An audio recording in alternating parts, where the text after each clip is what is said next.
Y'all praises to Yahweh, by Hashem, Yahweh Shai, double honors to Apostle and Elders in New York, which is GMS. Salutate to Yoakim around the world. That's teaching the truth. My name is Maya Kahalo Nagab with Chicago branch of GMS. And excuse me for, I got a little bit of cold, All right, it says 2 Corinthians chapter 2, verse 11 said, lest Satan should get advantage of us, for we are not ignorant of his devices. All right, and he saw plans, man. No, this is a article from February the 1st, 2017, But, so it says, right here it says, AI that knows you're sick before you do. IBM 5-year plan to remake the healthcare. Now you could trace the RFID chip to IBM, back when they had tattooed the Khazarians, the fake Jews, with those numbers and stuff, the numbers on there, the little barcode numbers and stuff. That's the early form of the chip. All right, the RFID chip, mark of the beast.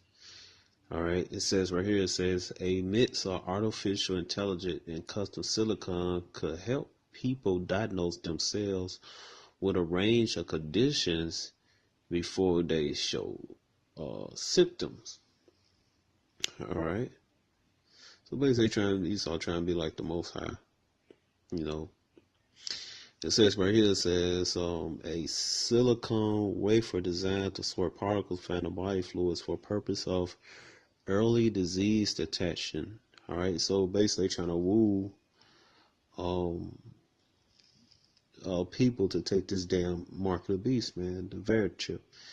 It says a chip that can diagnose a potential fatal condition faster than the best lab in the country. A camera that can see so deeply into a pill it could tell if its molecular structure has more in common with a real or counterfeit tablet, and a system that can help identify if a patient has a mental illness just from the words they use. IBM is betting that a mix of AI and new hardware, AI mean artificial intelligence, and new hardware can make all three possible within the coming years.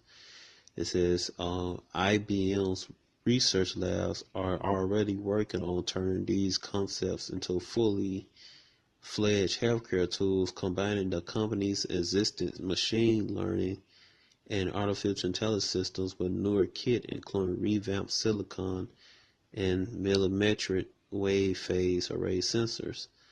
The latter will be used in hyper-imaging systems, tools that will be able to pick up not only images from the visible light that humans can see, but other parts of electromagnetic spectrum that we can't.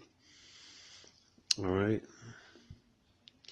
It says by combining such information with high-power cameras and other sensors, hyperimaging could allow clinicals to see into say a tablet at a molecular level to determine whether it's a safe pharmaco or one of the medications that make up multi-billion-dollar counterfeit drugs market by using not just the traditional light spectrum but those other MER radiation.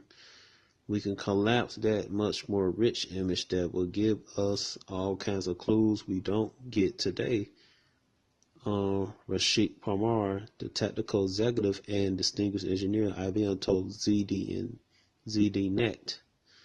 It says, while the hardware need to bring hyperimaging to the market already exists, more work needs to be done before the systems are ready for rolling out commercially. Sensors for other parts of the MR spectrum have been there for some time. It says the advantages are simplifying and miniaturizing that and reducing the cost. Then there's the conjecture algorithm algorithms. Sorry if I pronounced that wrong. I pronounced that word a long time.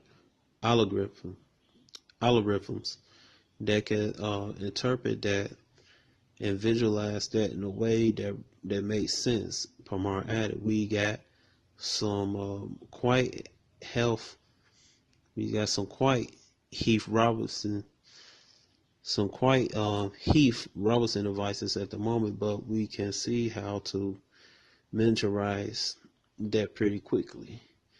It says while hyperimagery technology is likely going to make its way onto the market first in self-driving cars, with AI crunching the data behind the scenes, allowing vehicles to recognize whether objects nearby are risks to the avoid of just street furniture to be ignored, it will eventually make its way into the medical devices too. For example, hyperimagery could allow dentists to instantly detect whether a tooth is diseased or augmented information provided by a standard X-ray. While hyperimagery may be coming to self-driving cars near you soon, well, in the next 5 years or so, a pharmacist near you. All right, and the word pharma, go back to pharma companies mean witchcraft, man. All right, so you damn witches, man. All right, so near you, couple of years later, then there's no reason why even further out.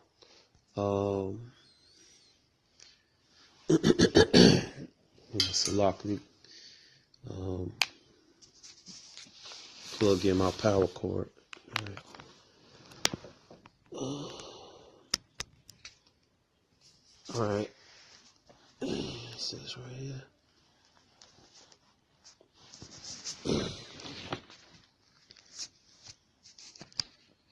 Where was I?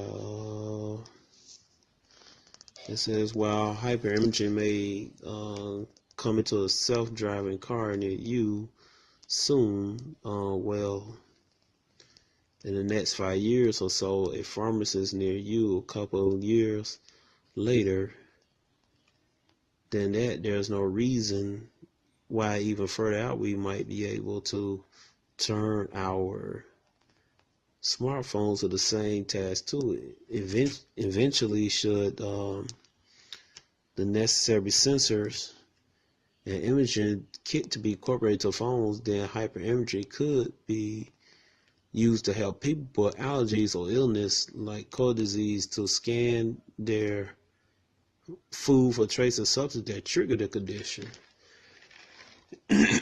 All right. So basically, the damn devil trying to woo him with his witchcraft, man. That damn RFID chip. It says similarly, the next few years could also see IBM using artificial intelligence and new analytical techniques to produce a lab on a chip. See that?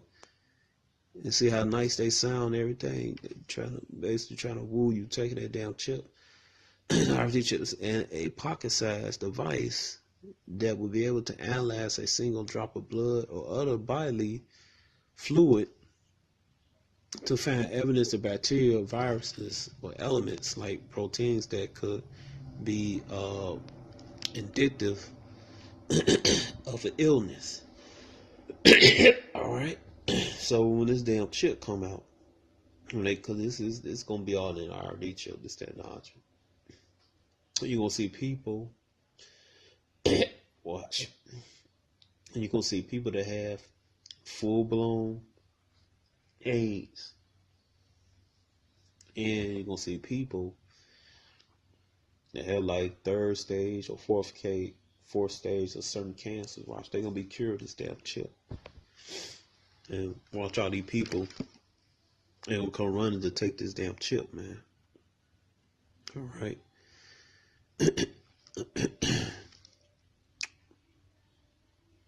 All right. It says, but